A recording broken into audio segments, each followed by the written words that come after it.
आज के कहानी का शीर्षक है अनदेखे पन्ने। राहुल की उम्र ठीक 30 साल थी जब उसे पहली बार लगा कि उसकी जिंदगी कोई किताब नहीं, बल्कि किसी अधूरी किताब के पन्ने हैं जिनमें से कई पन्ने गायब हैं।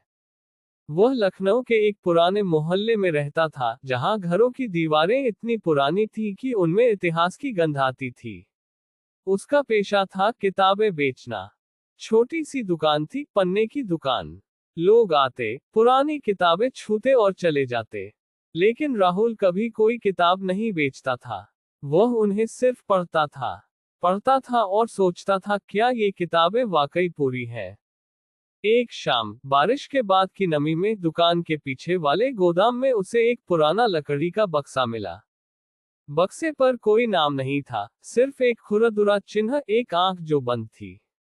उसने बक्सा खोला। अंदर सिर्फ एक किताब थी, मोटी, धूल भरी, लेकिन पन्ने बिल्कुल सफेद। कोई शब्द नहीं। यह क्या बकवास है, राहुल ने मुस्कुराते हुए कहा और किताब को बंद कर दिया। लेकिन जैसे ही उसने किताब को छुआ, उसकी उंगलियों में एक झंझनाहट हुई। रात को घर लौटकर वह सो गया, लेकिन सपने में वह किताब खुली हुई थी। और पन्नों पर अब शब्द थे, उसके अपने बचपन के। सुबह उठते ही राहुल ने किताब खोली। पन्ने फिर सफेद थे, लेकिन अब उसे याद आ रहा था, वह सपना नहीं था, वह सच था। किताब उसकी जिंदगी के गायब पन्ने छाप रही थी। अगले 3 दिन तक वह प्रयोग करता रहा। हर बार किताब खोलने पर पन्ने बदल जाते। कभी वह देखता कि उसके पिता, जो उसकी उम्र में मर गए थे, अभी भी जिंदा हैं और उसे गले लगा रहे हैं। कभी वह देखता कि वह कभी इंजीनियर नहीं बना, बल्कि एक कवि है जो दुनिया घूम रहा है। हर बार एक नया, अनदेखा पन्ना। लेकिन चौथे दिन कुछ अलग हुआ। किताब खोलते ही पन्ने काले हो गए। और उसमें लिखा था, तुम्हारी मौत सिर्फ 7 दिन बाद है। राहुल हंसा। ये मजाक है। लेकिन रात को उसकी नींद नहीं आई। वह सोचने लगा, अगर ये किताब सच बोल रही है, तो क्या मैं अपनी मौत बदल सकता हूँ? क्या मैं कोई नया पन्ना लिख सकता हूँ? उसने फैसला किया, वह किताब को वापस गोदाम में रखाएगा। लेकिन जैसे ही उसने किताब उठाई, किताब ने खुद ही एक पन्ना खोला। उस पन्ने पर लिखा था, राहुल, तुम अब मेरे अंदर हो। मैं तुम्हारी स्मृति हूँ। हर इंसान की जिंदगी में एक किताब होती है जो कभी पूरी नहीं होती।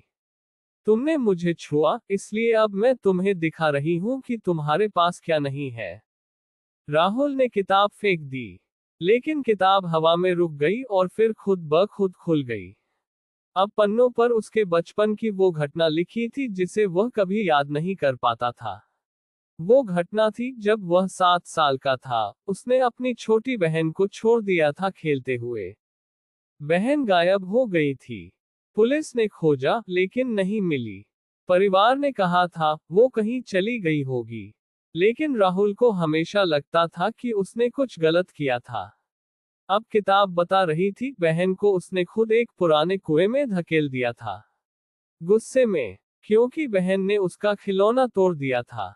राहुल का चेहरा सफेद पड़ गया। ये झूठ है, उसने चिल्लाकर कहा। लेकिन जैसे ही चिल्लाया, किताब के पन्ने हिलने लगे। हर पन्ना अब उसकी जिंदगी के अलग अलग संस्करण दिखा रहा था। एक में वह हत्यारा था, दूसरे में नायक, तीसरे में कोई भी नहीं। उस रात राहुल ने किताब को जला देने का फैसला किया। लेकिन आग में किताब नहीं जली। उल्टे, आग से निकलकर शब्द हवा में तैरने लगे। शब्द उसके चारों तरफ घूम रहे थे, तुम्हारी बहन अभी भी उस कुएं में है। तुमने कभी माफी नहीं मांगी। तुम्हारी जिंदगी का हर पन्ना अधूरा है क्योंकि तुमने एक पन्ना छिपाया है।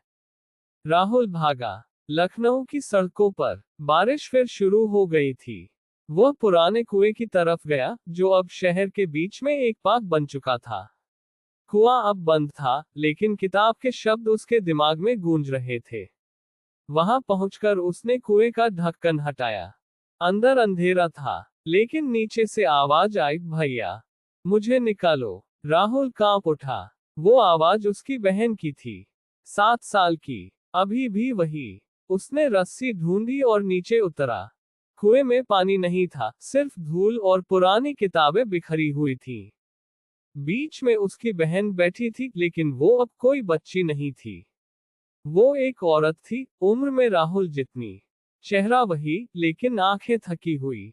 तुम कैसे? राहुल ने पूछा। बहन मुस्कुराई। क्योंकि तुमने मुझे यहाँ छोड़ दिया था। लेकिन मैं कभी मरी नहीं। मैं बस इंतजार कर रही थी कि तुम अपना पन्ना पढ़ लोगे। राहुल ने उसे गले लगाया। लेकिन जैसे ही छुआ, बहन गायब हो गई। जगह पर सिर्फ एक पन्ना गिरा, किताब का पन्ना। उस पर लिखा था, अब तुम्हारी बारी है। राहुल ऊपर निकला। किताब अब उसके हाथ में थी। लेकिन अब किताब में उसका नाम लिखा था, राहुल की किताब। अगले दिन उसने दुकान खोली। लेकिन अब वह किताबें नहीं बेचता था। वह लोगों को अपनी किताब दिखाता था। हर कोई अपनी अपनी किताब देखता और रोता। कोई अपनी गलतियों को पढ़ता, कोई अपनी खुशियों को।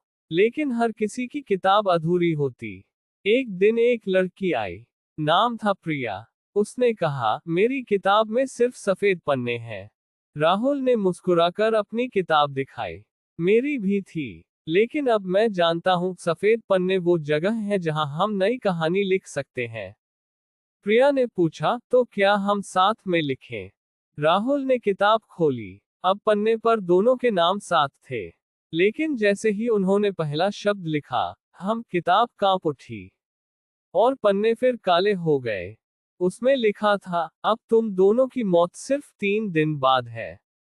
प्रिया हंसी। राहुल भी हंसा। दोनों ने किताब बंद की और बाहर निकले। बारिश में भीगते हुए उन्होंने फैसला किया, अगर मौत तय है, तो कम से कम हम अपनी कहानी पूरी करके मरेंगे। 3 दिन बाद वे दोनों एक पुराने मंदिर में बैठे थे। किताब उनके बीच रखी थी। मंदिर के पुजारी ने कहा, बेटा, ये किताब क्या है? राहुल ने जवाब दिया, ये हमारी जिंदगी है। लेकिन अब हमने इसे पूरा कर लिया है। पुजारी ने किताब खोली। पन्ने अब सुनहरे थे। हर पन्ने पर लिखा था, प्यार। सिर्फ प्यार। बार बार। पुजारी हैरान हो गया। ये तो कोई किताब नहीं। ये तो आत्मा है। उसी रात राहुल और प्रिया ने किताब को मंदिर के पास के कुएं में फेंक दिया। कुआं वही था जहां बहन थी। लेकिन अब कुएं से आवाज नहीं आई। सिर्फ शांति थी। किताब पानी में डूब गई। लेकिन डूबते हुए उसने आखिरी पन्ना खोला, जिसमें लिखा था, हर इंसान की जिंदगी एक किताब है। लेकिन असली कहानी वो नहीं है जो लिखी जाती है। असली कहानी वो है जो हम छिपाते हैं। और जब हम उसे पढ़ लेते हैं, तब हम मुक्त हो जाते हैं। राहुल और प्रिया ने एक दूसरे को देखा। मौत आई, लेकिन मौत ने उन्हें नहीं छुआ। वे बस हंसते रहे। क्योंकि अब उनकी किताब पूरी हो चुकी थी। और शहर में पन्ने की दुकान अब बंद हो गई। लेकिन लोग कहते हैं कि कभी कभी रात को दुकान के अंदर रोशनी जलती है। और अंदर से आवाज आती है, अपनी किताब पढ़ लो। अनदेखे पन्ने अभी भी बाकी हैं।